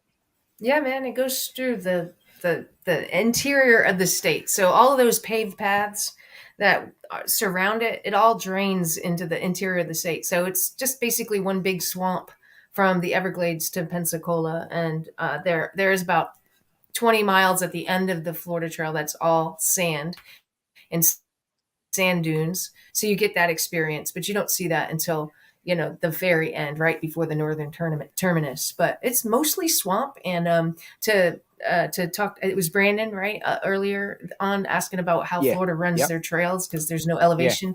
Well, I find the elevation is in the knees, trying to get over the roots and the cypress knees. And so it has its different challenges. There's not much elevation going on, but definitely being knee deep in mud kind of slows you down and changes the game a little bit. So sounds like fun. Yeah. So, I guess, right, there's so many areas that I guess could relate to that in terms of, at least for me, in some of the long races and being up in miles, when you get to maybe like a down tree and you got to climb over that thing, you're just like, you kind of sit there for like good 30 seconds or a minute, just kind of look at it, and you're just like, I'm not sure how I'm going to get over that thing, like right now, just because you're destroyed. Now, if you're multiplying that by quite a bit, or losing your hip flexors in mud or, you know, sand or whatever, I mean, that's just a burly effort there. So do you feel like some of that stimulus or fitness would translate to then going to a place that suddenly has a lot of elevation gain or loss? I mean, do you feel like you're getting similar stimulus, even though it's not in the same metric? I have no experience running any other trails other than in Florida. So, I take that back. We did Pine Mountain in Georgia, which has some elevation. It's not necessarily a mountain like you'd see up, you know, where you guys are. But I think some of the nimbleness where you have to jump through the roots and jump through the swamp will translate. But I'm not one to speak for the change in elevation, because we just don't experience that here. Yeah. And how about for you, Shawn, in terms of your experience running down there and then bounce into someplace like maybe North Carolina, where you do hit some trails? Do you feel like you deal with them just fine, or do you feel like it's like, whoa, like my body is not cut out to ascend or descend? Yeah, well, that's a great point. I mean, I'm in the midst of getting ready for a race in a couple of weeks here, and I've just been up here a week to try to get my legs under me, and it's not easy. Yeah, I'd say the hills. I mean, that's what gets you, right? I mean, your quads are just not prepared. You're not lifting your knees as much. They take a bunch of diggers when you don't expect to. So, you know, I wouldn't say you're using necessarily all the same muscles. Yep. Right. And then, so Amy, for the Florida, or any of you, for the Florida Trail, then, I mean, we would say a lot of those kind of paved trails will converge on this one that kind of bisects the whole. So is the Florida Trail then largely kind of dirt sand, or is it a total like combination of all surfaces, or is it a lot of pavement and it goes into like that last section of dirt, or what's it like? Yeah, well, it's a national scenic trail. It's, you know, it's like Appalachian Trail. I mean, not like it, but it is in the same category of national scenic trail. So you're going to get a little bit of everything that Florida has to offer. You'll start in a swamp. You go through prairie land. You go through lots and lots of swamps, cross rivers. You pass through. I was on the riverbank almost, I want to say 3/4 of the way between the Withlacoochee and the Swanee and the Apalachicola National Forest. You go through national forest, you're going through prescribed burns. It's just, you're going through sand dunes, you're going through lakes, unexpected lakes. You know, I mean, you're seeing it all. And then there's 400 miles of road walk too. So you do get your fair share of having to dodge traffic. So there you go. And does it end up being, it was the vehicle that you two bought and converted for the adventure is pretty boss. That thing looks pretty cool. Well done on that one. Yeah, I'll defer to Dani on that. She was my crew chief, and she drove that. I think her job was harder than mine to get through some of the mud and muck and pick me up at trailheads, find me, come run in. She actually brags about how many miles she got while she was on the trail, because you know, 1 week she got 70 miles in. And I'll defer to you on that about the bus, Dee. Yeah. I got some great, I think my highest mileage records for sure, because I'd go in, I'd find her for lunch and run her out, and then same thing at dinner time. And that was great. Sorta running in, I was scared. I'm not as brave as these two here. But running with a buddy in the woods is okay with me. But yeah, the bus, that was really Amy's call. We were looking for something, you know, I didn't want her to be out on that trail by herself. I think now she's to the point where that's what she wants to do. That's probably the next talk. But yeah, she found that bus, and with the help of her brother, we converted it, and it's a great little camper. And it became like little Scooby-Doo bus. So for me, I can't tell you how deep in puddles I was, and Apalachicola is a place I never want to return to. It was, the tires were almost in the water, in the middle of a swamp, water on both sides. And I was having to go through a puddle 2 feet deep just to be able to find her. There were a couple stressful moments. But it was great. It served its purpose, and we had some fun in that. And do you guys, in those moments where you're the crew vehicle, you know, she's kind of doing her thing out on kind of the running, power hiking, getting in like those days, do you let her know that you're going through these sketch areas, or you're like, you know what, she doesn't need that on her plate, she doesn't need to worry about it, we'll talk about it tonight after the section's done? Yeah, you know, I feel like I had no room to talk. You know, she's out there doing a marathon or more a day, and here I'm like in this bus, you know, protected, but I'm like, I can't complain, you know. She's out there in the middle of who knows what. But at the end of the day, we got to share some stories, and you know, it was a different experience, but it was pretty cool. The laundromats were probably, you know, one of the most scary, you know, things that I saw throughout Florida. But, you know, we had some good stories for sure. Oh, well, there needs to be some sort of angle there then with laundromats in Florida, some sort of, you know. I had to mention one. Yeah. So how about?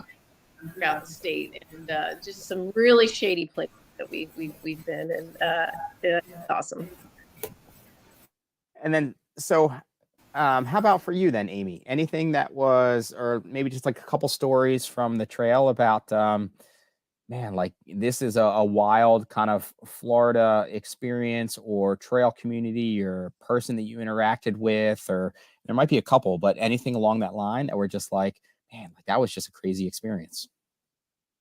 Really kind of wanted to make it more of a social media event and invite people from different run clubs throughout Florida to come run with me. But as soon as I got comfortable with, okay, here's how we're going to do this. It took us like 2 weeks to kind of get into a spot where now we can say, okay, this is definitely going to be 30-mile day. This is going to be a 26-mile day. And I wanted to invite people out, but we ended up getting COVID. So we just, I mean, I was sick for 3 days off my feet. Then I went back and ran, and we were still testing positive. So I did not feel like it was safe for me to invite people out. So I rarely got to run with others. I didn't see very many hikers out, fortunately, because I was probably breathing germs, but I didn't get to network as much as I wanted to, but as much as I thought, okay, we're definitely going to be here this day, some things happened, like, okay, I got shin splints, so I could only do 9 miles that day, and I had to make up for it the next day. So it wasn't as social as I kind of anticipated it to be, but all that alone time that I got was amazing. And Florida is a beautiful state, and as flat as it is, it's just got so much to see. It's really cool. The wild part of it is, I mean, it kind of tended to look the same. I'm sure looking out across a mountainscape kind of looks the same every time you see it, but it still looks so amazing. It never gets old. So that's how I felt about the Florida Trail. Anyway. And on that note, was there any one or two places where you're like, I've never been here before, and it was just absolutely kind of took a breath away, just kind of like, wow, how lucky I am to be here, like in this moment, and I got to come back here to explore it some more. If I didn't say every day I had that moment, I would be lying, because there was not a day, even on the road walks. Some of the best scenes that I saw were along the road, and I could look out and see the beauty without having to be in the beauty and sidestepping alligators and whatnot.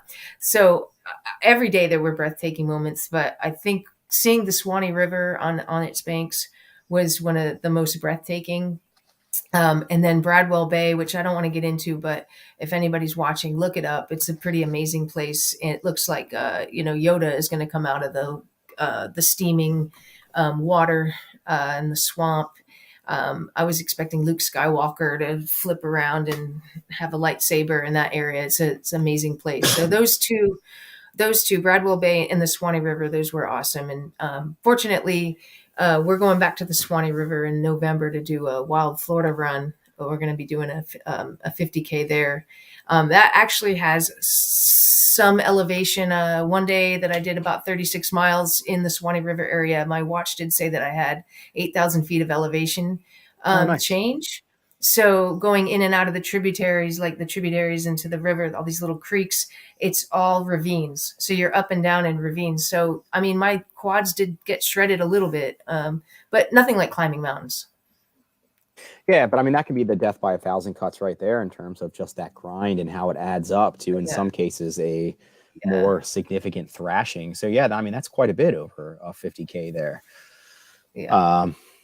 And so, I mean, that's just one example. Are there several other, I mean, I guess with such a long singular trail, at least for the Appalachian Trail, events aren't able to use Appalachian Trail for any formal event. So it's been tricky in some places where I've wanted to, or I have mapped out races and putting in the permits.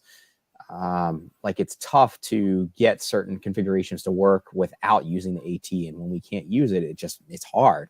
Are events able to use the Florida Trail? And are there many that are put together using certain sections to kind of cohesify a kind of a trail community?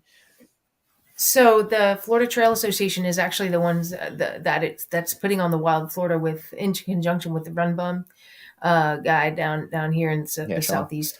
So Shawn, yep, he's they're working together, and this is the first year, so they were able to pull permits with whoever the FTA needed to pull permits with. I don't think they could just say yes, make this happen. They had to pull some permits, and unbeknownst to me, I was a part of a race that I don't think they got permits for. And they said if anybody from the Florida Trail asks if you're on here, just tell them you're out for a hike. You know, I was like, oh, so this is not a real race thing, but it was fun. That was I'm not going to say what it was, but it's on Ultra Summit, and it's a 62 miler, and it's amazing, and that's some fun stuff going across from the Lake Okeechobee to the Atlantic Ocean. That's a pretty cool route. And is it one where they maybe couldn't get permits or just didn't do them in time? Because that sounds like it'd be a pretty cool thing. Yeah, I don't think I can't speak to that. I just don't think at the time anybody was allowed to have events on it. But I mean, it was there, so. And it was cool, and I had a great run, and I too said never again at like mile 61.5, but yeah. Then you get to 62, and well, yeah, a week or two later. Yes, yeah. That was great. So I can't wait to do longer runs. You know, this program has been awesome. I'm not familiar with the Trails Collective, but I will be back, and watch it, because it's really interesting to see all these other people, like-minded long distance runners. I invested my whole year in that Florida Trail run, so I have every intention to do 100 milers and potentially 200 miler maybe next November. But I gave it my all. I ran a lot of mileage in a little bit of time, so my body is just like, it's racked right now, and I'm getting recovered, and I can't wait to get back on trail. And I can't wait to really just start up running with the ultra community again, because obviously not just in Florida but everywhere around the United States, if you're running long distances, you're pretty much as crazy as we all are. So might as well like bond together and have fun. Totally. And that is amazing, where you can just transplant it into I think other areas. And I guess part of the intent of Trails Collective was to celebrate all of these narratives and interconnections, and especially in a time where our communities and world is so divided, so divisive, where too often maybe mediascape is trash, and where you're just not able to even talk within families anymore, let alone with people you don't disagree with.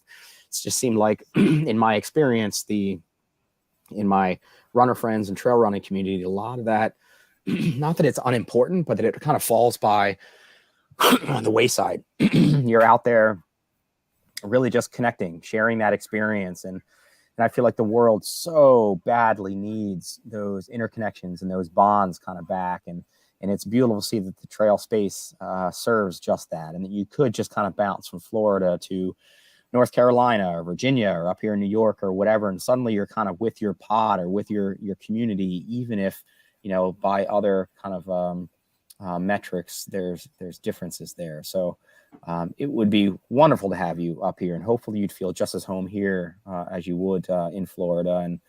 But I could kind of dovetail kind of out in that direction, but I'm just going to back up, just because you had mentioned running through, and you mentioned gators, and gosh, like I hear from being this like ignorant kind of New Yorker or whatever, like, I don't know if mentally I could do that and get over that. Like, it's one thing having the rattlesnakes in Pennsylvania. It's another thing maybe running into an occasional bear up here, but like having this prehistoric animal that can consume me when just one fell like bite, and it could just be like around the corner, and it can go like 30 miles an hour. Like I still have not wrapped my head around that I could get comfortable on Florida trails, knowing just with that reality. Like that seems crazy to me.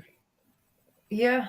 I mean, Shawn, you can speak to that. He's have you seen an alligator on trail, Shawn?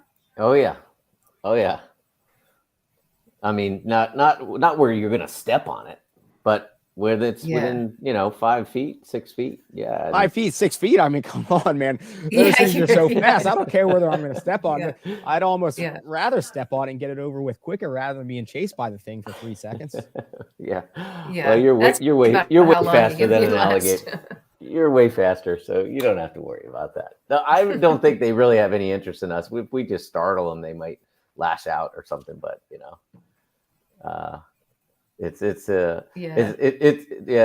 allure or the fear of that is bigger than it probably is made out to be.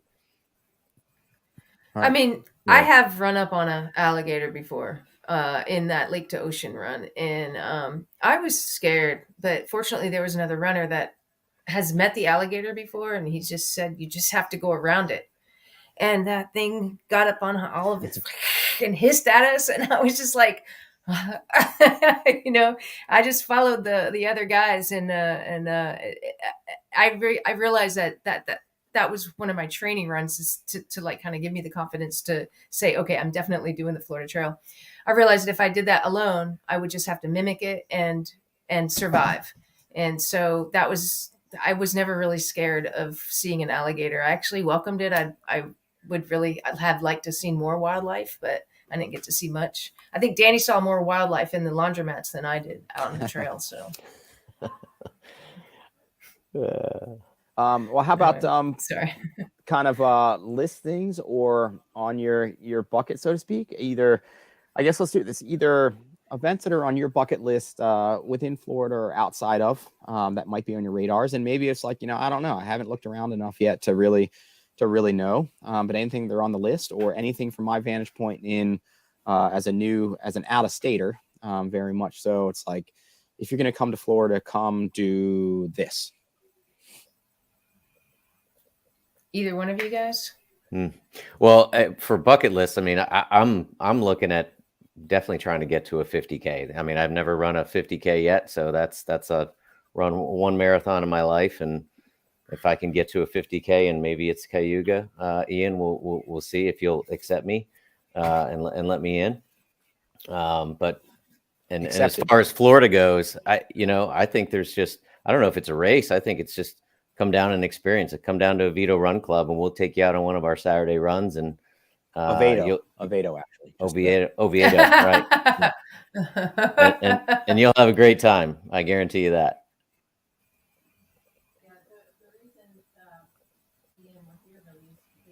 He took us out on our first trail run several years back now, right before COVID.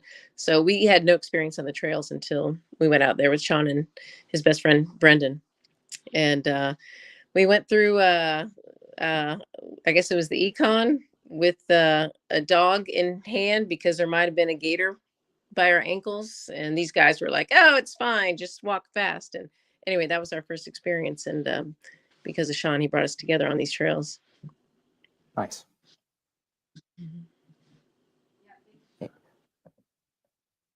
Your fault. My fault. Yeah, right. Yeah. No, a lot of people ask about being a woman on the trail, and how I'm able to not be scared out there.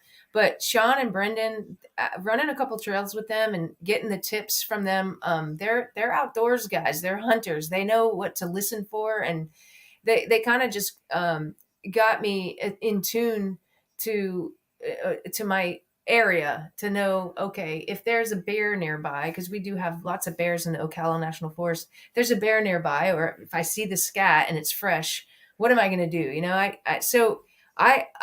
I think for any woman out there trying to learn how to trail run and get more comfortable running alone in the woods, find somebody that knows what they're doing and knows how to use a knife. And like, if you don't know how to do it already, like, get some skills so that you feel a little bit more confident about being on your own, running longer distances, because it really boosted my confidence, and it like put me up to a level where I'm like, I can do this.